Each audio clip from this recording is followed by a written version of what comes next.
las modificaciones en la hemodinamia, en venas superficiales incompetentes, eje safeno interno, externo, venas perforantes. Ablación láser.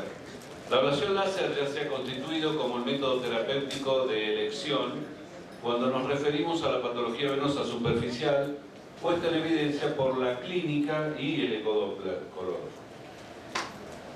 A la altura de los acontecimientos flebológicos que nos competen, no se puede imaginar ningún procedimiento endoluminal llevado a cabo sin la utilización del ecodoppler color, como recién lo dijo el doctor Vega Rajales. Acá tenemos presentaciones, unión safenofemoral, trayecto de vena a nivel de muslo y ya el implante de la fibra endoluminal. No decimos guía porque eso significa por un medio llegar a un fin determinado. La guía implica el comienzo, el fin y la ruta. La asistencia significa un apoyo a través de las imágenes en tiempo real que no implican de modo absoluto que se llegará a un fin determinado. Esto pone en evidencia la necesidad de no solo el conocimiento, sino también el entrenamiento y el criterio para la realización de esta técnica, que como todas las técnicas tiene su curva de aprendizaje. Tener conocimiento del estado previo de la flebopatía superficial en el momento del acto quirúrgico nos genera tranquilidad y seguridad. El ecodoppler previo, basal, llamado basal, hacemos el testeo previo que de modo habitual tiene el objetivo de evaluar el callado de la safena y el trayecto, por ejemplo. ¿Qué quiere decir esto? Cuando se hace el examen para flebopatía superficial se hace de pie. Cuando uno hace el testeo ya preoperatorio lo puede hacer de pie, pero también lo puede hacer acostado. Porque el paciente ya puede estar anestesiado. Pero todo bien, en el posoperatorio vuelve el paciente, ya lo hemos operado, viene con varices en la región anterior del muslo, nosotros le hemos operado la safena interna, lo exploramos con ecodoppler y ¿qué encontramos? Que la safena interna está perfectamente ocluida, hacemos más minuciosa la exploración y encontramos una vena en cara anterior del muslo, la seguimos hasta la región inguinal y se trata de un callado común. ¿Qué pasó? La safena interna cerró perfecta con la ablación, pero, lo ven a la imagen de la izquierda, pero tiene una persistencia en la accesoria anterior que se repermeabilizó, o digamos, al nunca haberla tratado, en el posoperatorio se dilató y se enfermó. ¿Qué pasó? Nos guiamos por un ecodoppler que no habíamos hecho nosotros. No estaba informada la patología de la safena accesoria. Aclaramos la situación, se trata de un doble callado no advertido por nosotros en el intraoperatorio y tampoco por quien le realizó al paciente el doppler basal diagnóstico. Por lo tanto, aquí tenemos una razón más para hacerle nosotros mismos, los que vamos a hacer el procedimiento, el estudio del paciente que vamos a intervenir. Y aunque tenga hecho un ecodoppler basal previo, va en nuestra tranquilidad repetirlo. Acá tienen un callado 2.76 al límite, donde colocamos la fibra, post endoluminal está cerrado, esta es la parte permeable cerca de la unión, y acá tienen el callado independiente de la safena accesoria anterior del mismo paciente. ¿Cuáles son las modificaciones que produce el tratamiento láser? Modifica la anatomía y modifica la fisiopatología. Este cambio puede ser evaluado en dos aspectos, como dijimos, anatómico. Luego del tratamiento láser podemos seguir viendo la vena, por un lado, hasta no verla más. Es decir, esas son las situaciones extremas que podemos ver. Una unión safenofemoral, un callado safeno permeable, solamente la parte proximal, el resto está ocluido por la acción del láser. El tratamiento ideal tiene por finalidad la desaparición física de la vena insuficiente. El tratamiento real es qué resultado se obtuvo luego de la ablación láser. Las formas evolutivas anatómicas son las que nos interesa evaluar e interpretar. Es decir, qué pasa en la anatomía luego del láser. Y de acuerdo a ellas, cuáles fueron los cambios verificables en relación a su fisiopatología. Es decir, tenemos las evaluaciones típicas del examen clínico y de ahí vamos a ver qué es lo que podemos ir observando. todos los detalles y la correlación de la clínica y de la ecografía para un seguimiento lo más correcto posible. Dos nuevos conceptos unificados en un solo título. Readaptación hemodinámica. Se verifica luego el tratamiento láser, a su vez, y a saber en correlaciones consecuentes, que son la remodelación anatómica y la readaptación fisiopatológica. Nosotros, luego de haber hecho la ablación, ¿qué es lo que vamos a observar? La readaptación hemodinámica es la modificación producida por el láser en el interior de la vena que tratamos, cuyo objetivo ideal es la desaparición de la vena o su conversión en una cuerda fibrótica. Sería el equivalente a la extracción, al stripping, encontrándose en muchas ocasiones situaciones intermedias a las ideales, tanto anatómicas como hemodinámicas, y procediéndose en consecuencia a su interpretación, sin olvidarse del genio evolutivo y progresivo de la enfermedad venosa crónica y de las ciertas posibilidades de recidiva, de persistencia y de neoformación y o avance de la enfermedad venosa. ¿Qué es lo que podemos ver en general? Estamos hablando de un seguimiento de más de 1000 casos operados. 1. Persistencia de la vena tratada sin cambios previos. Esto es lo peor que nos puede pasar, pero suele pasar. 2. Persistencia de la vena tratada con igual calibre a la basal, pero ocluida. Persistencia en el 3, tratada con calibre parcialmente ocluida, pero igual calibre. 4. Persistencia de la vena tratada con achicamiento de la luz respecto a la basal. O finalmente, lo que sería lo ideal, pero no es siempre eso, sino desaparición de la vena tratada. Estos fenómenos de presencia de arterias intravasos obstruidos se ve en las ablaciones láser, en las ablaciones FOAM. Yo de radiofrecuencia tengo muy poca experiencia, hicimos solo 6 casos en la Fundación Favaloro cuando hicimos en el año 2000 los primeros casos en Argentina, pero no tengo mucha experiencia. Pero también se ve la presencia de arterias en las trombosis. Interpretamos que son mecanismos de revascularización o repermeación que vienen absolutamente del organismo. Y acá tiene la representación esquemática, en A la que queda igual, en B la que queda igual pero sin reflujo, A decimos el rojo como reflujo, en C la situación parcial desde el punto de vista hemodinámico, en D hemodinámicamente la vena al estar cerrada no hay función, para que exista efecto Doppler identificable tiene que haber movimiento, si está totalmente ocluido no vamos a tener ningún efecto Doppler. Y en E tenemos lo que dije, la presencia de arterias en un vaso ya previamente obstruido. Esto sería lo que nunca queremos que nos pase, que la vena quede permeable y además con reflujo. Muchas gracias.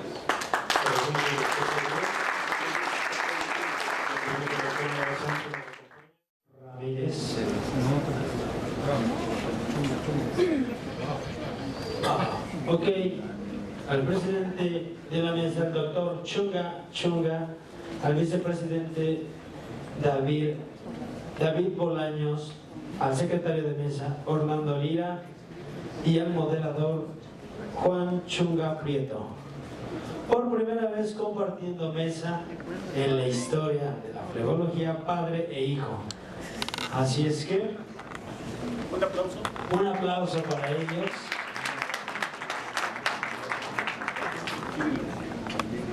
Y comenzamos. Bueno, muchas gracias a todos, en especial a todos los médicos de Sanfil y bueno, un agradecimiento especial al doctor Fernando Vega Rosado y les voy a dirigir unas palabras. Gracias.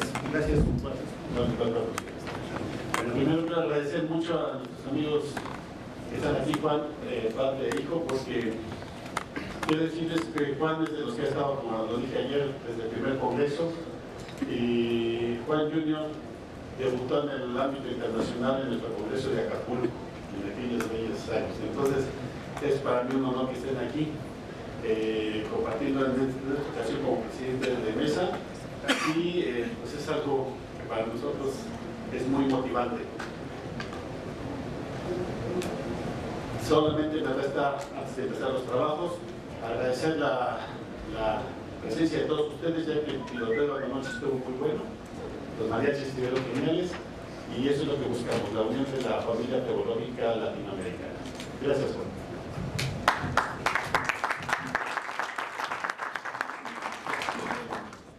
Muchas gracias. Antes que nada, quiero pedir una disculpa a los temas que tenía preparados para el día de ayer. Hubo problemas electrónicas, USB, Mac y PC nunca se llevaron bien. ¿Sí? Entonces tuve que preparar nuevamente una plática y tratar de hacer un híbrido de lo que íbamos a platicar el día de ayer, hacerlo el día de hoy. Puedo decir que es un tema de autoría múltiple. ¿Por qué? Porque obvio, todo el material que había preparado pues no lo traía. Sí, los conocimientos y muchas cosas y lo que quiero transmitir o lo que queremos intercambiar con ustedes. Pero pueden encontrarse alguien por ahí alguna imagen que diga, ay, esa yo la conozco, o yo la tomé. Definitivamente, y bienvenido también como autor. ¿De acuerdo? Bueno, vamos a empezar el día de hoy un tema que me gusta mucho, ya se ha platicado de las venas perforantes. Es algo muy apasionante porque las perforantes son muy predecibles. ¿Qué se les ha hecho? Y actualmente, ¿qué les podemos hacer a las perforantes? Primero hay que conocerlas, hay que saber que existen. No me quiero detener mucho en decir cómo son, qué hacen, por dónde van, por dónde no van, etc. Son muy controversiales, pero hay que acordarnos. Su función son las vías de entrada del sistema superficial al sistema profundo. Perforantes precisamente porque van perforando estructuras, van perforando capas, van perforando fascias para llegar al sistema venoso profundo. Se dice, y tenemos todavía algunas veces creencias que son unidireccionales. Encontramos algunas bidireccionales, que no solamente van de superficial a profundo, sobre todo en el área del pie. Muy importante, hay que conocerlas, porque es lo que nos genera una alta reincidencia en la enfermedad venosa y en la enfermedad varicosa. Como se dijo ayer, la perforante por sí solita, por lo general, no se enferma. Antes creíamos que sí, actualmente está habiendo evidencia que no, pero hay que conocer, hay una infinidad tremenda de venas perforantes. Acuérdense que la anatomía más variada es la economía venosa, mucho más que la economía arterial, ¿sí? Y no olvidarnos esto, el pie. Nosotros en el proceso mexicano de escleroterapia estamos proponiendo que las perforantes del pie se agreguen dentro de la clasificación SEA porque se tienen olvidadas. Y todos los que hacemos perforantes o hacemos esclero, hacemos lo que hacemos, vemos que las perforantes del pie nos llegan a causar problemas muy grandes, ¿sí? Hay que valorarlas, hay que pensar en ellas al valorarlas. ¿Están afectadas? ¿No están afectadas? Las bases, desde una historia clínica básica, enfocada en cuestión flebológica, una buena interrogación, una buena anamnesis, una exploración física detallada que empieza por los ojos, ¿sí? Por nuestros ojos de ver qué estamos viendo, qué estamos encontrando. Cuando encontramos un edema, muchas veces como sintomatología única, flevedema, linfedema, lipedema, ¿qué es? ¿Sí? Clasificar el edema, la famosa retención de líquidos que nos dicen las pacientes. Yo retengo líquidos y tengo los pies hinchados. No, mi reina es gordita, ni retienes líquidos ni tengo los pies hinchados, ¿sí? Si no le haces un godet y no está ese godet positivo, dudo un poquito que hay edema. Hay otras patologías que les aumenta volumen, ¿sí? Hay que tocarlas, hay que palparlas, hay que buscar la depresión que ese perforante puede causar, ¿sí? Clínicamente, en la clínica podemos hacer un diagnóstico muy preciso. El doctor Chunga no me deja mentir. Con clínica podemos nosotros encontrar una perforante y saber dónde está. Que por seguridad, ¿sí? Vamos y buscamos con ecografía. Sí, yo no me considero con la habilidad, sin un ecógrafo, de tratar una perforante. ¿Sí? ¿Ok? Pero ¿qué vamos a buscar? ¿Está enfermita o no? Es una perforante de entrada. Hay un flujo muy importante de troncos venosos, de safenos, de colaterales, ¿sí? Y es de entrada y por eso trae un hiperflujo y por eso está dilatada. Y creemos que está enferma. Hay que ver ese flujo, hay que medirlo, hay que ver cómo está. Muchas veces está dilatada por hiperflujo. Si tengo una safena insuficiente que tiene una perforante baja, una paratibial de reentrada, esa perforante paratibial seguramente no va a estar de 2,5 milímetros. Puedo ponerla de 4, 3,5 milímetros, 4 muchas veces. Pero con una válvula a veces competente aún, si creo en las válvulas de las perforantes, porque por ahí hay quienes nos dicen que por el efecto Venturi de la forma cónica es la función de las perforantes. Y entramos en muchas discusiones que ahorita no es el objetivo de ello, ¿sí? Y encontramos muchas veces perforantes muy dilatadas que las vemos sin reflujo. ¿Por qué? por la hemodinamia compensatoria del hiperflujo que les va a ocasionar estos vasos principales, estos troncos afenos. Hay que evaluar diámetro, tiempo y velocidades en estas venas cuando reinciden, ver cómo está esa hemodinamia y ese equilibrio hemodinámico y tomar decisiones en conjunto por paciente. Esto es de lo más bonito. No quiero quitar un ¿por qué? 2 láminas. ¿Cuánto me cuesta en el consultorio hacer una escleroterapia de una vena perforante? Costos administrativos, materiales. Yo mismo me rento mi ecógrafo para que se pague solito en un procedimiento. Definitivamente hay que verlo como negocio, ¿sí? Unas medias de compresión. No me gusta utilizar mucho vendaje, y menos en Monterrey, que las avientan en la cara cuando hay 45 grados de temperatura los vendajes. 740 pesos. ¿Cuánto cobras una escleroterapia de una vena perforante? Depende en dónde estamos. El norte del país es caro, el sur del país es barato, lo sabemos. Hay quienes inflan muchos egos, soy fulanito, tengo tanto, hago, no deshago, etc. No hay que quitarnos un poquito la humildad.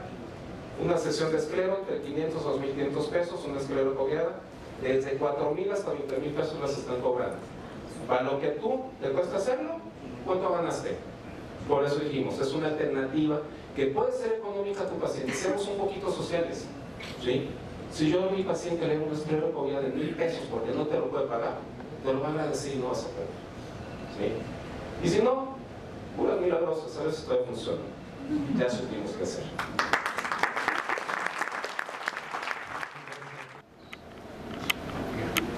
Entonces, consideramos actualmente el ultrasonido como una herramienta diagnóstica contemporánea. Ya aparte del estetoscopio, los manómetros, debemos de tener un ultrasonido en nuestro consultorio de forma idónea, pero ya también es un método terapéutico, no solamente diagnóstico. Los procedimientos acobiados, según los grandes maestros del ultrasonido, dicen que son tan sencillos que incluso un niño los puede realizar con un poquito de entrenamiento. Entonces, en flebología aterrizamos el uso del ultrasonido intervencionista en la esclerosis acobiada, que ya se ha hablado hasta el cansancio de ella, como un método para la introducción de las ondas para láser, radiofrecuencia, o la utilización de la oclusión con cianocrilato, que aunque aquí en México no la tenemos todavía a disposición, la hemos hecho de forma ocasional utilizando el histoatril, que es una sustancia que podemos encontrar para uso dérmico, y aunque no está aceptada para su uso endovascular, la tenemos como una alternativa en casos muy especiales. Es lo que están utilizando los gastroendoscopistas para el manejo de úlcera, perdón, de varices esofágicas en pacientes cirróticos.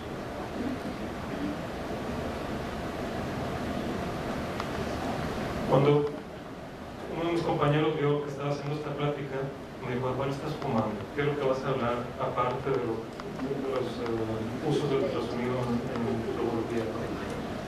Entonces, los procedimientos guiados por ultrasonido son procedimientos baratos, relativamente. Tenemos que tener el equipo, que es la parte cara de esto.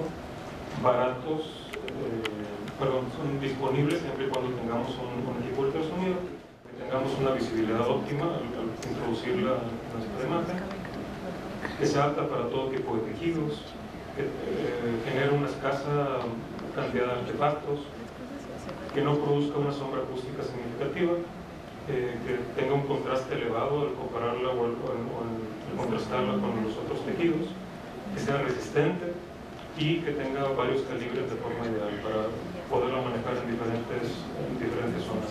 Obviamente no tenemos ninguna de estas agujas a disposición. Pero bueno, aquí les muestro unos ejemplos de diversas agujas, unas que se ven completas, por ejemplo nos está dando una sombra, estamos dando algo de sombra posterior, hay unas que nos dan una sombra muy importante, hay otras que prácticamente alcanzamos a ver solo una punta, y esto tiene ciertos beneficios.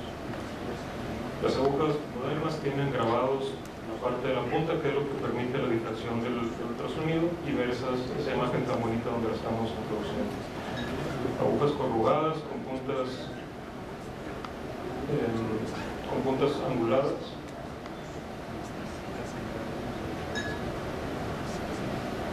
Y si vemos una micrografía electrónica, por ejemplo, de esta aguja, donde tenemos microcristales adheridos que van a aumentar mucho la resolución de los esquemas.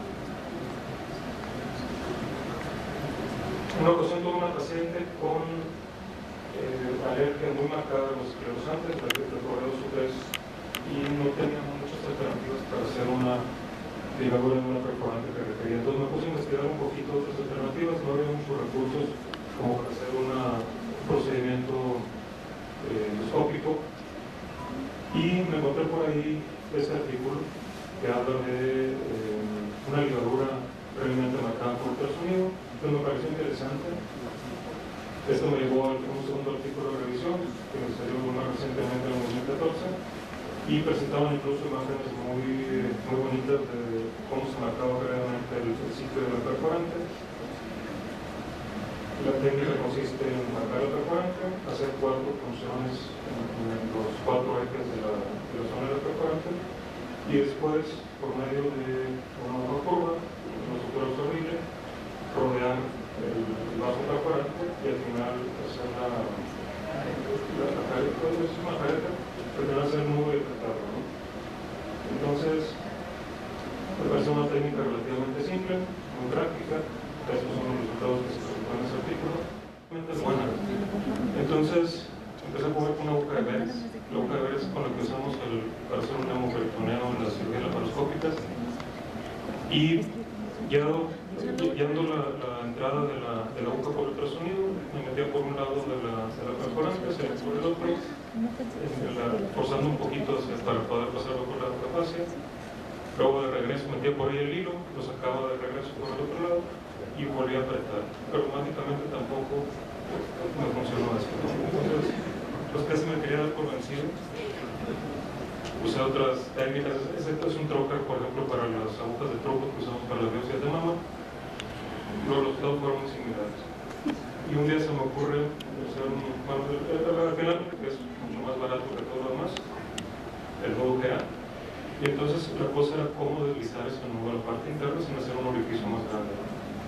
Entonces, pues con un introductor con un dilatador venoso que está en los catéteres centrales, hicimos un bacanudos así medio a la mexicana, y entonces con esta fórmula metemos el nudo ahora sí, nos da una buena fijación, un buen apriete de la sutura, y los resultados ahora sí los podíamos ver por ultrasonido, ¿no? Entonces aquí el secreto no era apretar solamente sobre la piel, sino poder deslizar el punto hacia adentro, o el nudo de sutura hacia acá en suturando. Y bueno, esta es una de las jugadas mexicanas que estamos haciendo ahorita, utilizando la guía ultrasonográfica. Entonces yo creo que no hay un límite para lo que podemos hacer por ultrasonido, simplemente es echarle un poquito a lograr la imaginación y utilizar técnicas como esas. Ahora, no solamente la patología está dentro del sistema venoso, podemos tener patología fuera del sistema venoso que nos está produciendo repercusión sobre él.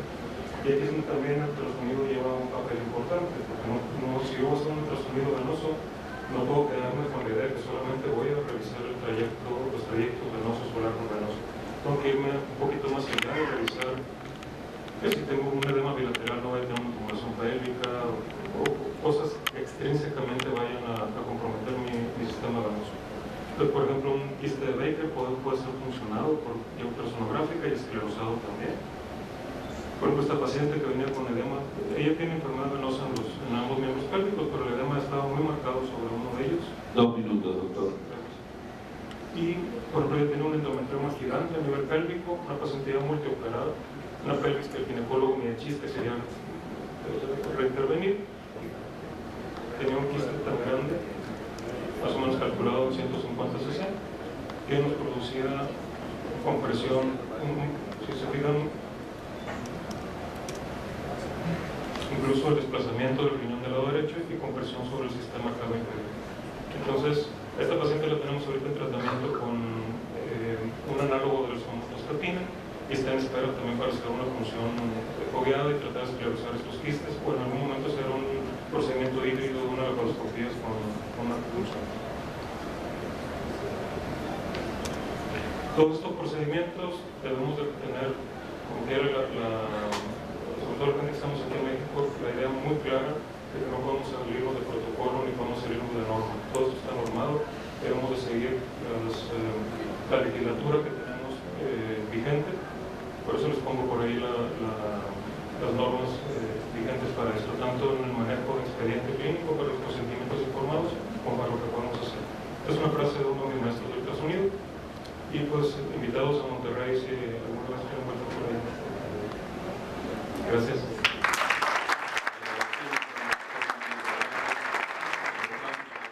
Que voy a tocar queda como un sándwich en el medio de todos los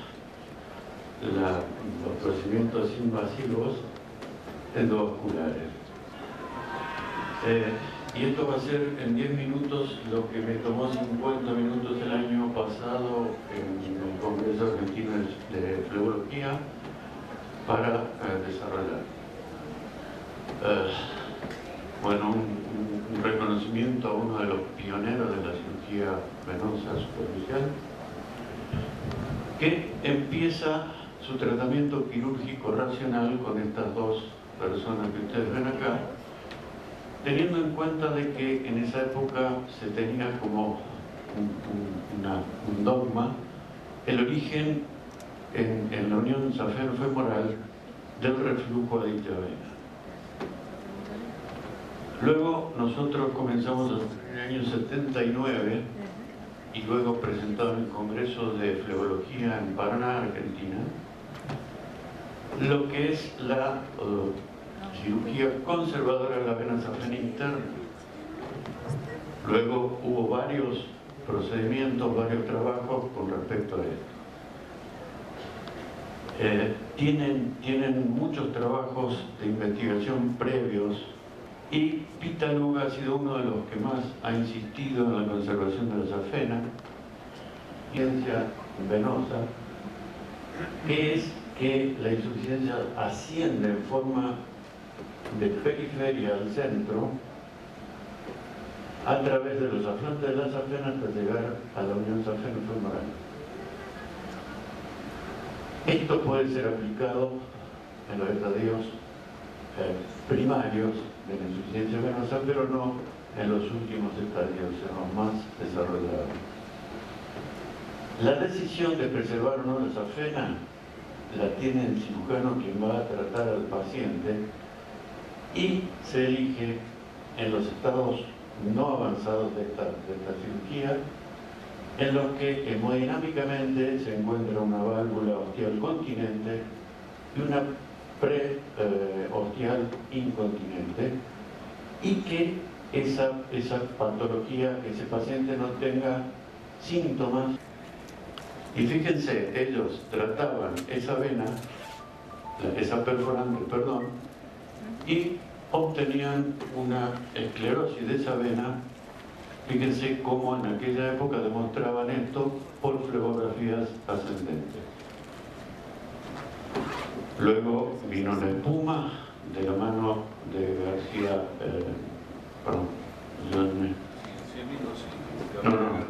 Cabrera Garrido, y luego la difusión por Pesari. Y hay trabajos también del equipo italiano con Zamponi, que utilizan para la elección de la táctica, o sea, a qué pacientes van a hacer la conservación, haciendo lo que se llama el Reflux Elimination Test, el test de eliminación del reflujo, que consiste en comprimir a un afluente insuficiente en el origen, en su origen, contra la unión con la vena safena, y si se elimina el reflujo, ahí la prueba da positiva. La prueba puede ser positiva tanto con válvula ostial continente como con válvula ostial incontinente.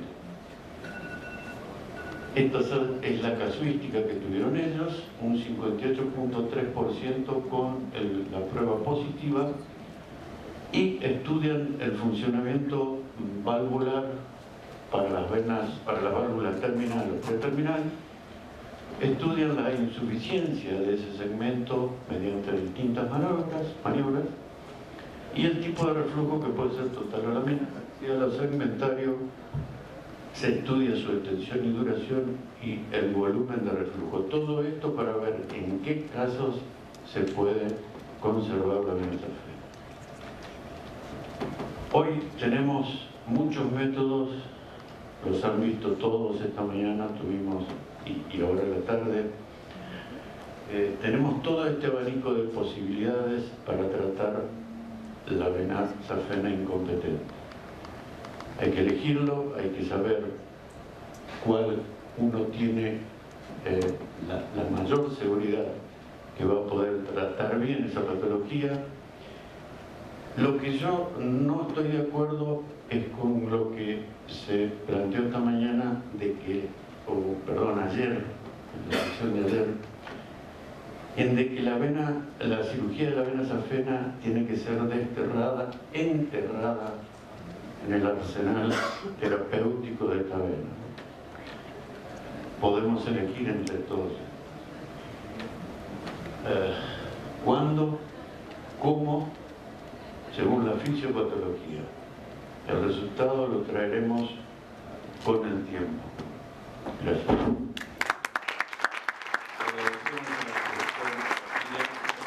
Invitamos al doctor Luis Rodríguez. El final es que casi la mitad de las cosas ya fueron dichas, por lo tanto son más pequeñas y más cortas y más fáciles de entender. De hecho, cambio un poco el tema porque radiofrecuencia es un método térmico y por lo tanto le cambié a la ablación térmica de la vena safena menor. Bien, en lo que nos repara, excelente. ¿Por qué la safena menor es importante? Solo dos puntos quiero resaltar de este trabajo del patrón de la safena menor. Que cuando tratamos safenas menores, estamos obligados a tener un conocimiento mayor por respecto a la relación neuromuscular de la zona poplitea. Cuestión muy diferente cuando tratamos de flujos de la vena safena mayor. Y segundo, que la importancia de conocer la insuficiencia de la safena menor cada vez es más relevante por su relación que está demostrando con estudios recientes en casos de insuficiencia venosa crónica y úlceras. Patrones es lo más diferente que probablemente tenga el sistema superficial del miembro inferior. De los patrones que se han mencionado, lógicamente la inserción fue muy importante, lo mencionó ayer el doctor Pedresoli, pero cuando vamos a tratar la safena menor, indiferentemente de la técnica, tenemos que saber también la relación de las perforantes que tiene la safena menor y su relación con las venas gemelares. Ese punto es muy importante para tomar decisión en el tratamiento de la vena safena menor. En este estudio muy interesante donde se evaluó realmente el riesgo que tiene la escleroterapia para el tratamiento de la safena menor, es interesante que en el patrón B y A de la safena menor se presentó la mayor causa de trombosis específicamente en las venas gemelares. Lógicamente, cuando fueron identificados estos casos, fueron tratados con profilaxis trombótica y lógicamente ninguna complicación. Cuando nosotros decidimos hacer esto, tenemos que tener en cuenta en este otro estudio que cuando estamos trabajando y decidimos utilizar espumas, tenemos que tener claro tamaños y relación de esas venas gemelares, porque regularmente va a haber un paso y va a provocar en algunos casos un proceso de trombosis limitada en las venas gemelares. Sabemos que la trombosis realmente es baja, menos de 0.6%. Por eso que muy buena experiencia se trabaja, pero nadie quiere tener el caso de 0.1%. Ese es el caso que te vuelve de la gloria al infierno si te llega a pasar. Por lo tanto, tenemos que tener, y en todos los estudios concluyen en algo, que el riesgo es bajo, pero recomiendan siempre tomar en cuenta el patrón anatómico y su relación de las perforantes con las venas gemelares, y por lo tanto se sugiere que cuando se hace el tratamiento hay que hacer un seguimiento ultrasonográfico temprano. Entonces, aquí donde aparecen los tratamientos térmicos. Bueno, el criterio nos dice hay mucho riesgo, el paciente no es candidato, no lo puedo controlar, se mueve lejos, pues tenemos otra opción más. En ese caso, también tiene sus desventajas. La principal desventaja de los tratamientos térmicos es la parestesia. Cuando hacemos un tratamiento de ablación térmica de vena safena menor, tenemos que cuidar los nervios. Por lo tanto, tenemos que tener siempre en mente la relación anatómica, nerviosa y muscular de la zona. Cuando lo hacemos, tratamos de identificar los nervios y nunca puncionarlos. Normalmente tenemos que poner anestesia alrededor del nervio porque también lo podemos lesionar a través de una perforación y dejar nosotros una neuritis también traumática. Entonces, normalmente nos gusta bloquear el nervio desde la parte más proximal porque esto nos permite tener menos sensación en la parte distal cuando cateterizamos. De esa manera, tratamos de hacerlo, la cateterización en la parte más proximal, sabiendo que en la parte distal tenemos el nervio sural. Siempre con control ecográfico, pues nosotros canalizamos la vena o el acceso donde nosotros queremos hacerlo. Aparte de eso, nos gusta mucho utilizar anestesia tumescente. ¿Por qué? Porque todavía nos genera una protección mayor en las partes distales de la pierna para poder separar el nervio todavía mucho más de energía térmica que vamos a decir. Conocer el device que uno va a utilizar es muy importante. ¿Qué diámetro tiene? Distancias, tamaño, tipo de introductor. Porque es muy importante conocer y navegar dentro de la pierna y saber a dónde vamos a aplicar la energía térmica. Aquí está el nervio tibial y nosotros tenemos que alejarnos para evitar quemar. Conclusiones, en resumen, no pretendo demostrar que esto es algo mejor que otro. De hecho, en las guías que doctores acá presentes han formado parte, cada uno de estos tratamientos tiene un buen grado de recomendación. Simplemente tenemos que saber cuáles son los riesgos y beneficios de cada uno de ellos. Lo importante, cuando utilizamos energías térmicas o incluso cirugías, tenemos que tener un conocimiento ultrasonográfico del patrón nervioso o anatómico visual de la zona poplitea y lógicamente hacer todas las medidas para proteger el nervio. Y si decidimos utilizar espumas, lógicamente conocer mucho más el patrón venoso y tener un seguimiento más cercano en las siguientes 2 semanas por ese tratamiento. Y lógicamente, si encontramos una zona de peligro, prevenir la trombosis. Muchas gracias. Es de lo que menos se toca en este congreso. Si bien hay que recordar los procedimientos, son esos que se realizan habitualmente en salas de hemodinamia o bien en quirófanos híbridos con arcos de fluoroscopía, pero bueno, fíjate, tiene el mismo objetivo. Empezar desde los procedimientos más antiguos, como es la colocación de los filtros en vena cava inferior, la flebografía ascendente o retrógrada. También tenemos lo que es la angioplastía venosa endoluminal, la trombolisis local y bueno, finalmente la trombectomía mecánico-química. Al tocar un punto específicamente el más antiguo, como son los filtros en vena cava inferior, hay muchos mitos, pero también hay muchas realidades. Y bueno, y finalmente siguen siendo un buen método y un buen mecanismo de prevención para nuestros pacientes. Si bien sabemos, son dispositivos metálicos interpuestos en la circulación venosa central con el fin de disminuir, ¿de acuerdo? O anular, ¿sí? El paso o el embolismo de algún trombo, ¿sí? Hacia lo que es la zona de las arterias pulmonares. Recordar que hoy en día es un procedimiento que se realiza mediante un abordaje percutáneo. Ya prácticamente todos los médicos lo realizan con un abordaje o una función ecoguiada y finalmente una de las principales indicaciones es colocarlos a nivel infrarrenal, por debajo de las venas renales, para evitar datos de alguna hipertensión renal. Si bien sabemos, la interrupción de la vena cava inferior es un procedimiento muy antiguo, el cual desde 1934 por Human era indicado el que había que interrumpir esta vena cava para prevenir ¿qué? Pues los embolismos. Iniciaron haciendo una ligadura de la vena femoral con complicaciones importantes. Posteriormente, en el 59, se van más altos, deciden ligar la vena cava, ¿sí? Primero era de forma temporal y bueno, posteriormente se dan cuenta que pues ya el paciente quedaba así, no le hacías un embolismo pulmonar, pero sí tenía después una secuela postrombótica y una hipertensión venosa muy importante. Si bien hasta el 67 con el paraguas de Movinudin, el cual también el objetivo era generar una trombosis, pero permitir vasos de recanalización. Y bueno, hasta el 72 cuando aparece el filtro de Greenfield, y hasta el año 89 en el cual pues el titanio comienza a aparecer. Reconocer muy bien las indicaciones, del cual pues cuando tengamos contraindicada la anticoagulación en pacientes con embolismo pulmonar, pacientes cuando están con alguna complicación con la anticoagulación, alguna tromboembolia pulmonar aguda, embolismos recurrentes, trombosis venosas proximales, primordialmente en los segmentos iliofemorales. Y bueno, y cuando tengamos algún evento de trombosis proximal contralateral como nuevo evento o en segunda ocasión. Indicaciones relativas, cuando tenemos pacientes con TEP y una hipertensión de la arteria pulmonar, muy probablemente ya es un proceso crónico no agudo, durante una trombectomía mecánico-química, cuando tenemos un trombo flotante proximal, y bien, profilaxis con un paciente de alto riesgo que va a ser sometido a cirugía, pero que no puede recibir anticoagulantes. Si esa diagnóstica nos va a permitir en este mismo procedimiento ofrecer alguna terapéutica a nuestro paciente.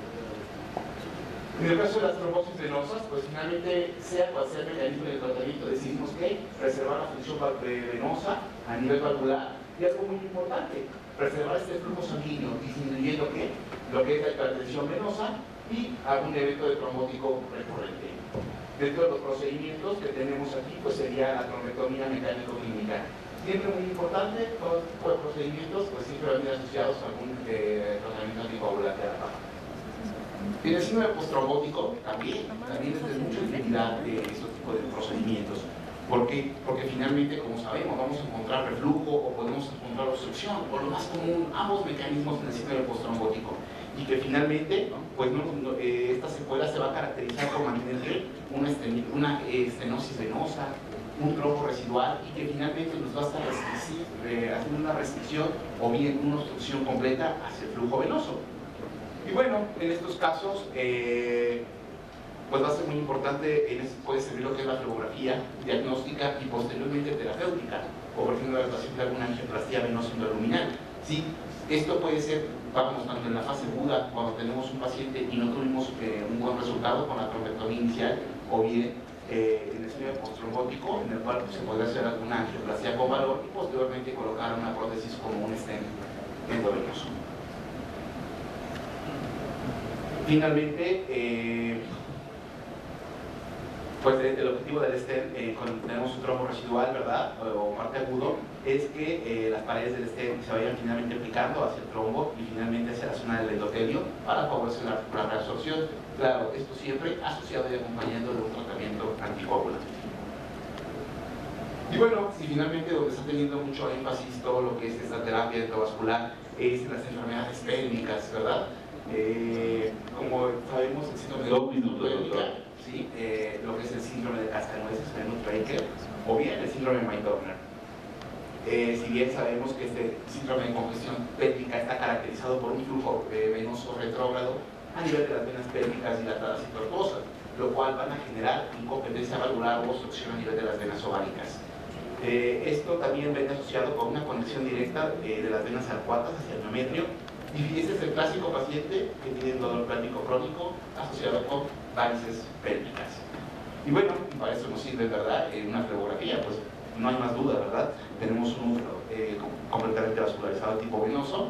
Y bueno, y finalmente el tratamiento es mediante la aplicación endovascular de Colts para poder cerrar todos estos vasos.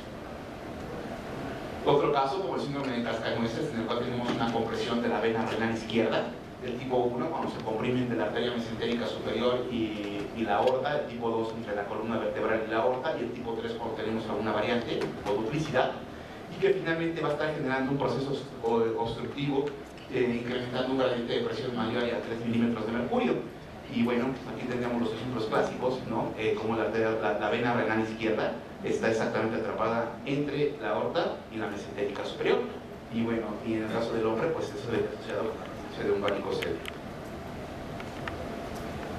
En el tipo 2, en el cual entre la columna vertebral y la aorta tendríamos el proceso obstructivo, y este es el tipo 3 en el cual tenemos ambos mecanismos, un tipo 1 y un tipo 2.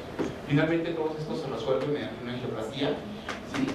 Y bueno, colocando un stent. Y en el caso del síndrome de Mike-Dorner, muy bien conocido, yo creo que es de los que más he estudiado, en el cual sabemos que es la compresión, ¿verdad?, de la vena ilíaca común izquierda, producido por un segmento de la arteria ilíaca derecha, lo cual genera un proceso de obstrucción. Es muy común generar congestión pélvica, se asocia con una insuficiencia venosa y muchas veces se diagnostica por un evento de trombosis venosa aguda. Y bueno, y aquí tendríamos los casos clásicos, ¿no? Como tendríamos el defecto de llenado, y bueno, si lo viéramos en vivo, el efecto de sifón por el flujo que se estaría moviendo. Finalmente se puede hacer una angioplastía, bueno, todo el esquema, y bueno, y se resolvería. Para finalizar, aquí lo que yo quería decir, bueno, es un trabajo que se realiza en equipo, necesitamos el apoyo de angiólogos, cirujanos vasculares, radiólogos intervencionistas, y finalmente esto le va a permitir ofrecer un mejor panorama a nuestro paciente. Gracias. Para ver cuál es el resultado en un hospital público de tetraecil sulfato. Y en segundo lugar, debido al problema fundamental que tenemos en los hospitales públicos, que los anestesistas no nos quieren dar anestesia solamente en el hospital, porque en el consultorio privado generalmente están dispuestos a solucionar todo, pero en el hospital tienen presión alta, tienen diabetes, tienen colesterol, o tienen siempre alguna razón por la cual suspender los procedimientos. Entonces, para tener un armamentario más y tener la posibilidad de estos pacientes que tengan algún tipo de opción en relación a la posibilidad quirúrgica que tenemos con ellos. La esclerosis ecoguiada con espuma, en primer lugar les quiero contar que no tengo conflicto de interés y esta noche todavía no coordiné dónde cenar. Si hay un laboratorio que se ofrece, estoy a las órdenes. Bueno, en estos años hemos visto este interesante cambio en relación a lo que es la cirugía, y hemos visto en este congreso todas las cosas que hacemos para eliminar la vena safena. En estos años hemos visto una ablación endovenosa láser ecoguiada, la ablación química de grandes venas, la ablación por vapor de la vena safena, la ablación con goma de cianoacrilato, la ablación endovenosa con crioterapia y la ablación por vaporoplastia de la vena safena interna. Todos son métodos prácticamente incruentos que tratan de eliminar la vena de alguna forma. Este trabajo fue realizado en el Departamento de Cirugía Vascular de la primera cátedra de Clínica Quirúrgica del Hospital de Clínicas. Corté el video porque realmente vamos a hacer largo las cosas y hemos visto demasiado muchos videos. Esta es la forma en que trabajamos por punción, realizamos la escleroterapia clásica 4:1 en relación con el método del Tesari. ¿Cuál es la definición de la escleroterapia? Definida como la obliteración de las venas subcutáneas o la vena safena principal por la inyección de un elemento esclerosante. Su objetivo es generar una reacción inflamatoria y inducir la obliteración fibrótica de las mismas. ¿Cuáles son los agentes esclerosantes? Sustancias de diferente composición química que se inyectan para producir una lesión en la pared venosa y generar una fibrosis y eliminación de la misma. Entre más daño se genere sobre la capa profunda, menor va a ser la tasa de recanalización. Ocurre mediante la aplicación del poro lipofílico, depende de la concentración y el tiempo de contacto, el tamaño del vaso y el fenómeno de dilución, de 2 a 5 veces. Permite un control ecográfico de la espuma, no se mezcla con la sangre, permite el uso de menor concentración y utilizamos aire ambiente. La espuma tiene una indicación precisa en vasos troncales y bajo guía ecográfica. Hemos visto que esta es uno de los guidelines que tenemos en relación a qué debemos hacer con este tipo de pacientes. Ustedes se fijan, en la vena safena con menos de 8 milímetros tenemos un tetraecil sulfato polidocanol al 3% y tetraecil sulfato al 3% entre grado 1A y grado 1B. Quiere decir que tiene una alta recomendación y el tratamiento va a ser realmente efectivo. ¿Por qué la espuma? Porque reduce la cantidad de esclerosante, actúa como medio de contraste para el ecodoppler, menor contacto a la pared venosa que el líquido, llena la vena y tiene más potencia utilizando como vehículo la burbuja. Hemos seleccionado los pacientes, el consentimiento informado fue tomado en todos los pacientes, se aplicó el método de la seguridad del mismo, riesgo de complicaciones, riesgo de trombosis, riesgo de alteraciones neurológicas y visión como migraña, que no hemos tenido en los casos que hemos hecho. Clasificación de los efectos terapéuticos. ¿Cuáles han sido? Oclusión, longitud de la oclusión, flujo, ausencia de flujo, flujo anterior o de compresión de la vena. Eso saqué de esta exposición porque le íbamos a hacer más larga. ¿Cuáles son los casos que hemos tenido? Vena safena interna 37 de 6 milímetros, 41,8, 10 de 7 y 7 de 5 milímetros. Todo con reflujo. Edad de los pacientes, 36 a 68 años, CCA, clase de 2 a C6, seguimiento por ecodoppler 17, 30 y 90. Actualmente ya tenemos pacientes a 2 años que tenemos pequeños reflujos que estamos realmente reiniciando y reesclerosando prácticamente sin ningún inconveniente. Bueno, para recordar que la enfermedad venosa sigue siendo subregistrada, ¿verdad? Nosotros pues tenemos el privilegio de estudiarla apasionadamente porque es nuestra área principal de acción. Sin embargo, no todos los colegas la registran adecuadamente, no siempre se refiere en el momento oportuno. ¿Qué ocasiona esto? Un impacto económico importante en toda América Latina por el ausentismo laboral y disminución de la calidad de vida. Y en general en el mundo, todo paciente que tiene una úlcera activa va a tener limitaciones en sus actividades cotidianas. Aún se hacen esfuerzos por determinar las características étnicas de la enfermedad. Esto es bien importante ya que pues, poseemos muchas características en común en Latinoamérica y creo que ese es un banco de datos bien importante para poder ir puliendo otros datos que podamos utilizar para el tratamiento de nuestros pacientes. Un poquito de Guatemala. Los objetivos de este trabajo fueron determinar la frecuencia de la enfermedad venosa según la edad, género y ocupación de los pacientes. También fue, dentro de los objetivos, ¿verdad? También se estudió la enfermedad según la clasificación de la CEAP, como es tan básico, ¿verdad? E incluir también la frecuencia de los tratamientos aplicados anteriormente por los pacientes.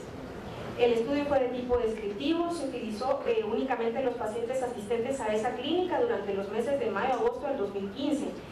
Otro dato importante es que esta clínica pues la dirigen sacerdotes de la Orden Carmelita, ¿verdad? Por lo cual las personas que van a esta clínica son de bajos recursos o muy bajos recursos, ¿verdad?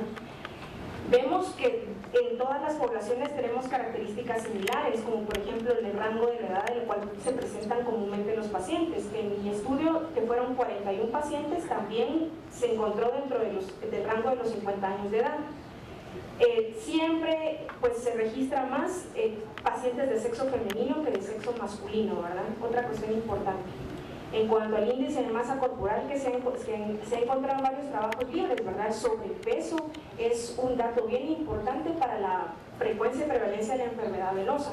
Y ahí es donde viene nuestra labor, ¿verdad? Orientar a los pacientes también a que lleven un estilo de vida saludable, tanto para disminuir lo que ya presentan como para prevenirlo, ¿verdad? Las ocupaciones de las pacientes, en este caso fueron amas de casa, ¿verdad? Y oficios domésticos, y la diferencia es que las personas que se dedican a oficios domésticos, una actividad laboral remunerada. En cuanto a la clasificación de la enfermedad, las pacientes consultaron con un CEAP 2, ¿verdad? Y todas presentaban sintomatología. Y esto es muy importante porque también la frecuencia es importante en el grupo de 50 años. El género femenino es afectado y las amas de casa es un grupo importante.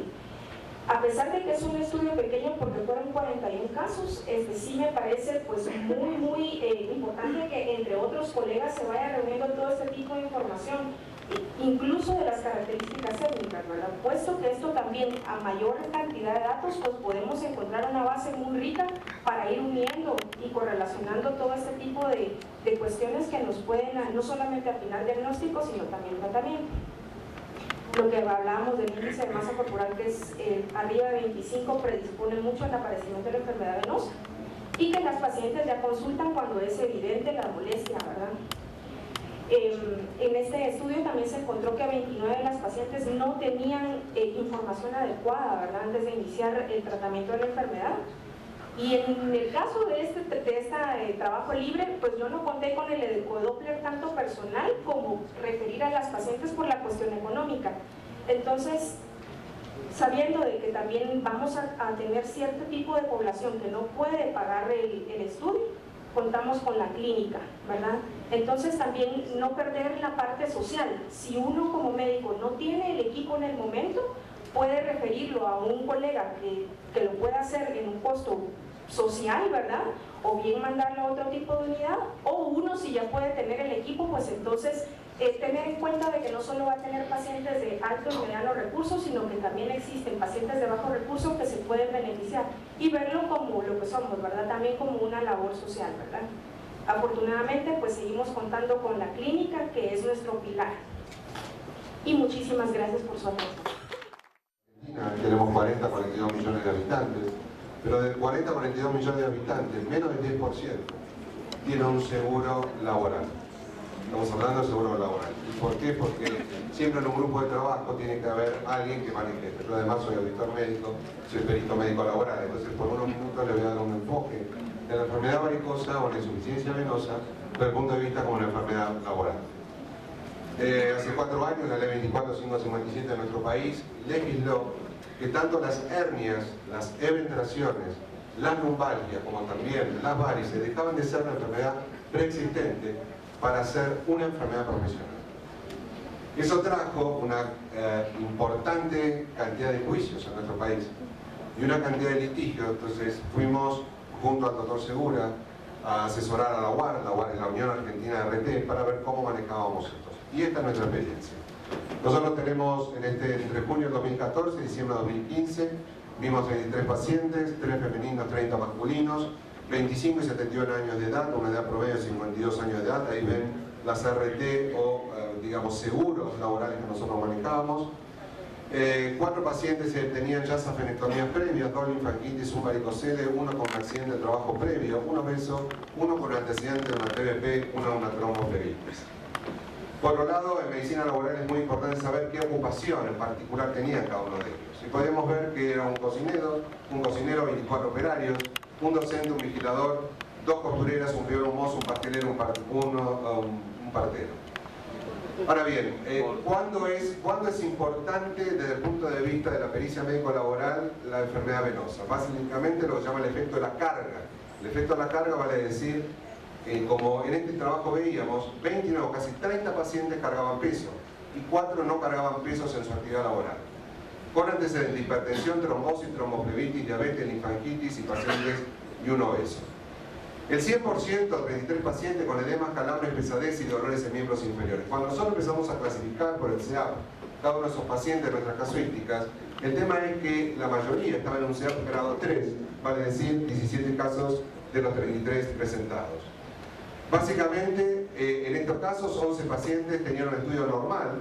De los 11 pacientes, 4 con linfedemas, 2 linfangitis y un estudio con perforantes insuficientes. Podrían tener una mejor calidad de vida, el menor costo posible y la rápida salida laboral. Entonces fue así que fueron aceptados los tratamientos láser en nuestra medicina laboral. 13 pacientes para tratamiento láser endovascular, con lo que hace el 39%. Un paciente de ellos fue aceptado para tratamiento para trombosis venosa profunda. Pero acá fíjense, 61 pacientes fueron rechazados para que le hagamos tratamiento. De eso se pueden ver el 61% en el gráfico. De los 13 pacientes intervenidos quirúrgicamente, solo 8 de ellos se le otorgó incapacidad. La incapacidad es lo que damos los médicos laborales cuando terminan y tenemos que darle un porcentaje de incapacidad. 61% de los casos, 29 no tenían incapacidad, 5 casos. Al tener bajos casos que tenían incapacidad para la CRT, eso hace que tengan menos costos laborales que pagar. Por otro lado, de los 5 casos sin incapacidades, 4 fueron reclamando al ente superior que tenemos en nuestro país, que se llama Superintendencia de Riesgo de Trabajo, y hasta el momento, es decir, 2016, no tienen ninguna resolución.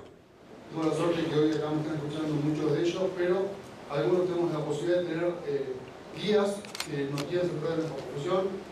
Hoy tengo que agradecer al doctor Sánchez, al doctor Tromper, que me dieron el 95 al 99% de los conocimientos de teología, fueron los que me hicieron esta hermosa especialidad.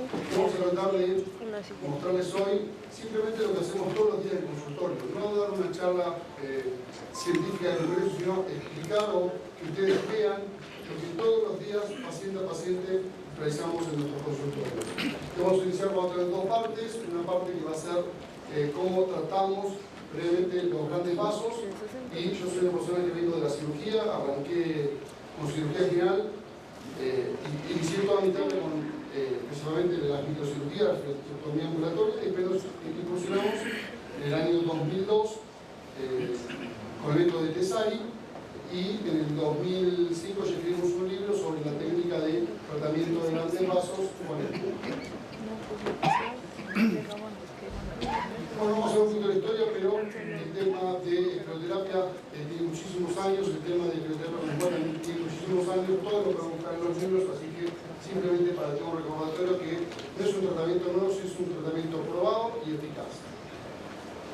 Y ¿Y qué es esto del tratamiento con espuma? Simplemente en vez de colocar un tratamiento con un necrosante líquido, hay ciertos necrosantes que tienen capacidad a través de la agitación de mezclarse con una fase aérea, entonces se forma una burbuja de aire recubierta de una fina capa de líquido esclerosante. Entonces, ¿lo ven? De acuerdo a cómo podemos agitar el esclerosante y la característica del esclerosante, uno puede obtener diferentes calidades de espuma. ¿Sí? Hay gente que midió la espuma a través de un microscopio, nosotros en el consultorio el microscopio no tenemos, simplemente hacemos a simple vista y la categorizamos en 3 tipos: espuma blanda, espuma media y espuma compacta. ¿Qué sería espuma blanca? Yo agarro la jeringa con el esclerosante, generalmente utilizamos el esclerosante hidroxipolitóxido-decano o poliocanol, y batimos la jeringa, golpeamos la jeringa y se empiezan a formar burbujas grandes que nosotros las podemos ver a simple vista. Eso sería la espuma blanda. ¿Para qué vamos a hacer espuma blanda?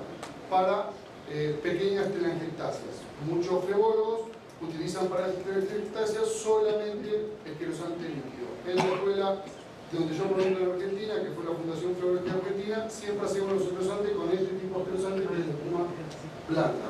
Si nosotros batimos más la jeringa, con más energía, un tiempo mayor, se empiezan a formar pequeñas burbujas, ¿sí? Que estas pequeñas burbujas se pueden ver a simple vista, y esto lo utilizamos que es una espuma media, ¿sí? Ni es espuma blanca ni es espuma compacta. Y lo hacemos para pequeñas colaterales. Y después, utilizando el método Tesali,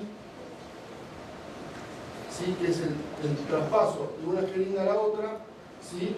Con una fórmula de 5 centímetros de aire y 1 centímetro de esclerosante, que puede ser al 1 o al 2%, generamos una espuma que es tan compacta que uno no puede ver las burbujas. Si uno no puede ver la burbuja, está frente a un esclerosante con espuma compacta.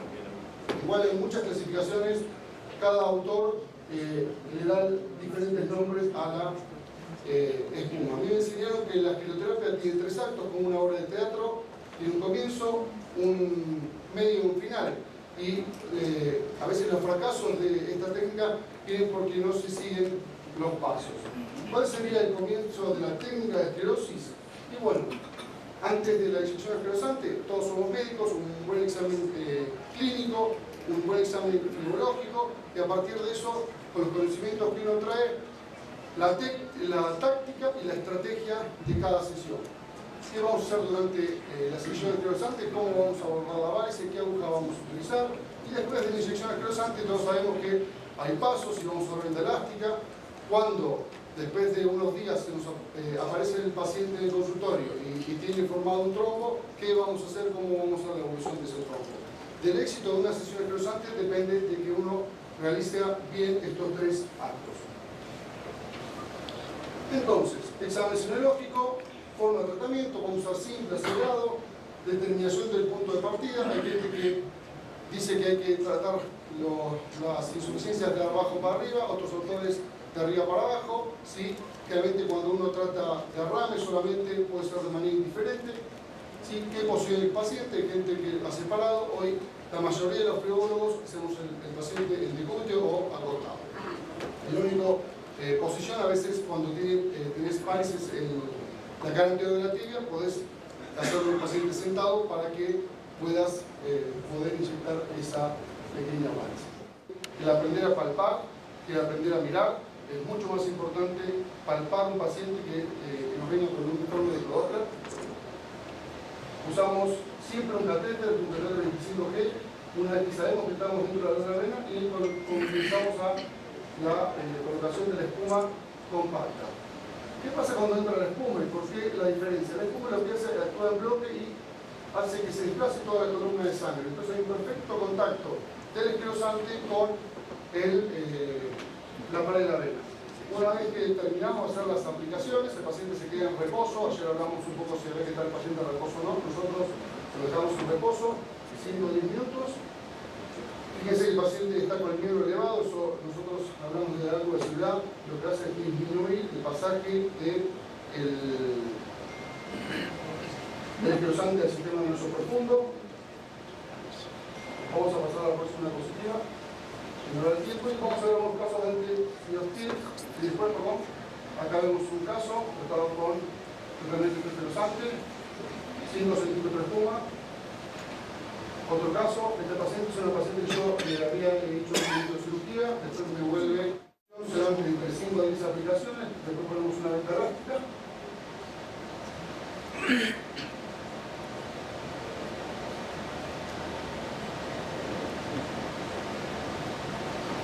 Es preferible menor cantidad de líquido de espuma por aplicación y mayor cantidad de aplicaciones por sesión para disminuir las complicaciones. De la escleroterapia preparada con oxígeno. En el trabajo que hemos hecho a lo largo de estos años, a través de la Clínica de Varices y Úlceras de México, y en lo personal de mi experiencia, de las ventajas y algunos tips que hay que seguir. La escleroterapia realmente se ha hecho durante muchas décadas, lleva años haciéndose alrededor del mundo, solamente que ha sido menospreciada y muchas veces satanizada, sin darnos cuenta que realmente es una técnica de lo más linda. Todos los que hacemos escleroterapia realmente hemos visto grandes resultados. Es una técnica sencilla de hacer, que muchos de nosotros podemos llegar a hacer grandes trabajos con ella, solamente que ha sido perseguida en mi país, que es México. Realmente a veces ha sido subvalorada y muchas veces satanizada esta bonita técnica, ¿ok? La escleroterapia realmente puede dar muchísimo más que lo que generalmente nosotros como médicos podemos imaginar. Realmente, teóricamente lo puede hacer casi todo, y lo hemos visto a lo largo de estas ponencias con maestros. Los que hemos seguido de cerca el trabajo del doctor Víctor Canata o el doctor Tadasori, que nos hemos dado cuenta de ello, incluso del doctor Chunga y de mis profesores. Como bien lo ha dicho mi maestro Baruch también, la escleroterapia es una técnica que hay que perderle el miedo más respeto. Teóricamente, en 1994 decía el maestro Moya que esta técnica lo podía realmente casi todo. Sabemos que el éxito de la escleroterapia se centra en el control de la acción de los fármacos esclerosantes.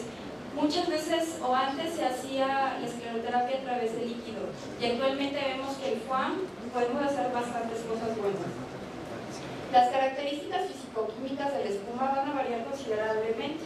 Esto es, como ya sabemos, dependiendo de la técnica de producción, la concentración del esclerosante, el tipo de gas utilizado, la proporción líquido-gas, que es muy importante, y la relación del tipo de gas con el tamaño de la burbuja.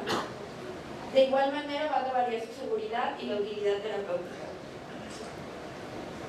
La forma de espuma en la que nosotros preparamos, realmente seguimos la técnica de Tessari, que es una parte de líquido y 4 de gas. Se puede preparar espuma con diversos gases, como ya sabemos, como es el gas ambiental, la mezcla de CO2O2 y el air block. Pero realmente en mi país no contamos con este tipo de técnicas. Entonces, ¿qué es lo que hacemos? Tenemos que hacer a veces múltiples esfuerzos para hacer nuestro propio gas artesanal, por así llamarlo, un gas hecho en casa, fabricado en casa. Y realmente nos ha dado muy buenos resultados la fabricación del FUAM con oxígeno. El oxígeno, realmente todos tenemos acceso a un tanque de oxígeno, es muy barato, es una técnica demasiado sencilla, que realmente va a ofrecer muchos beneficios al paciente, ya que va a disminuir los efectos secundarios de dicha técnica. Como ya hemos visto, el CO2 es 50 más difusible que el nitrógeno a través del endotelio venoso y la membrana de la burbuja.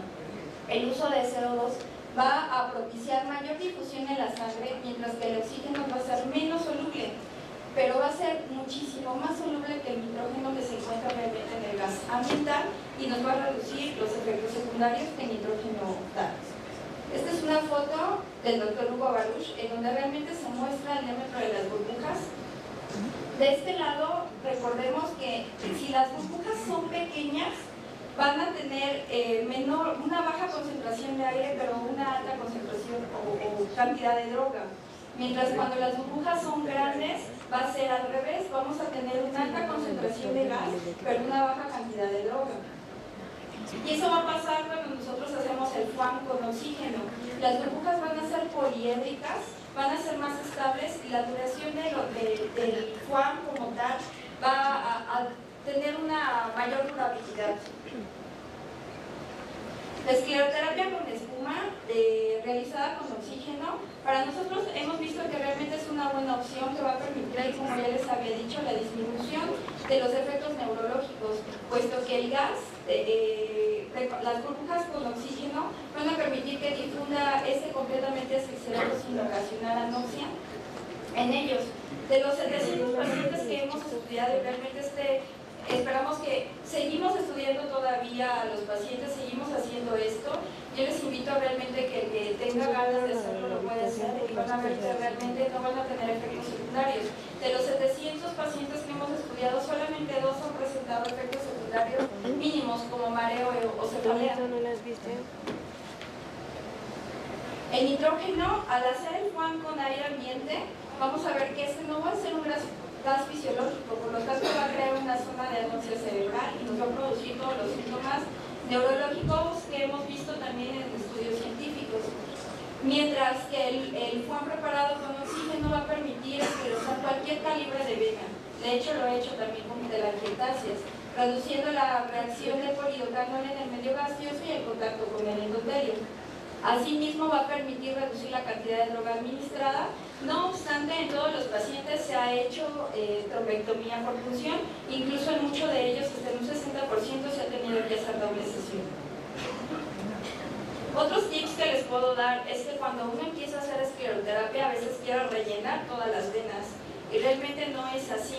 Si hacemos un buen FUAM, con muy poquita cantidad y a bajas concentraciones de polidocanol podemos hacer grandes cosas maravillosas. En nuestro país no teníamos como tal un consenso, no teníamos una regla o un estándar de oro que seguir, y muchos de los alumnos que han tomado el diplomado siempre preguntan ¿a qué concentración hay que esclerosar? Todo el mundo pregunta eso reiterativamente, pero realmente ya gracias a nuestros profesores se ha hecho un consenso mexicano de escleroterapia, en donde realmente hemos visto la concentración de espuma, el volumen máximo a seguir. Yo creo que les puedo decir que entre menos concentración utilicemos, mayores beneficios vamos a tener en 15 días, ya que realmente no podemos hacer una reinyección antes de ese tiempo, porque muchas veces recuerden que el tratamiento de escleroterapia va a seguir un patrón histológicamente, entonces hay que esperarnos siempre, no hacer antes la reinyección. ¿Por qué? Porque podemos dar una sobredosificación en la zona y por lo tanto llevar a efectos secundarios. Eso sería todo, muchas gracias.